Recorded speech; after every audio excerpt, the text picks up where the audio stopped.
Synes du også, det er super bøvlet at dele video med lyden, når du holder et Teams-møde? Så se med her.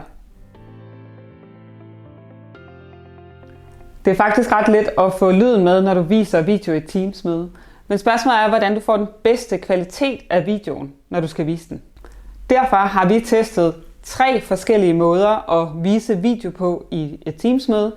Vi har testet at vise det fra en PowerPoint, vise det i YouTube eller afspilleren i Windows.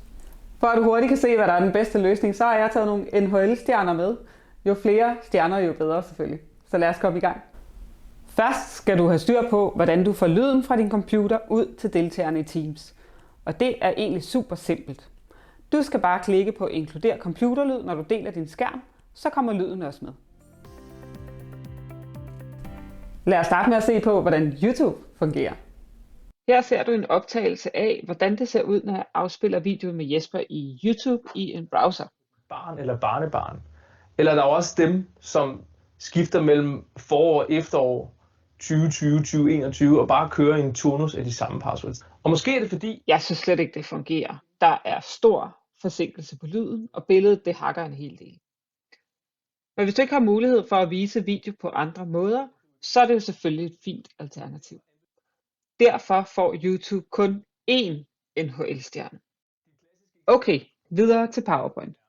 Jeg har lagt videoen direkte ind i en præsentation, og viser den her i en præsentationsvisning. Som skifter mellem forår og efterår 2020-2021 og bare kører i en turnus af de samme passwords. Og måske er det fordi, at mennesker ikke skal finde på gode passwords.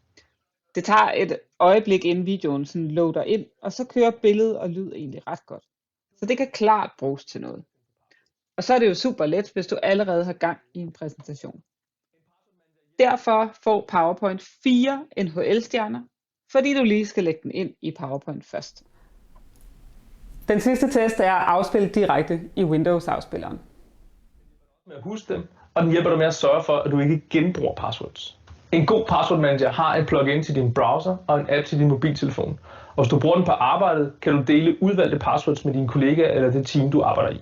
Hos os, Ligesom med PowerPoint, så tager det lidt tid at få billede og lyd til at køre samtidig. Men når det sker, så kører det egentlig rigtig fint. Så hvis du ikke alligevel skal køre en PowerPoint-præsentation, så er det super let at afspille med den indbyggede afspiller. Den indbyggede afspiller i Windows får 5 NHL-stjerner, fordi det er bare super let at sætte i gang. Så vinderen er helt klart at afspille direkte i Windows, når du gerne vil vise video i Teams. Og så husk det der med at inkludere computerlyd. Tak fordi du så med, og følg os for flere tips til Teams.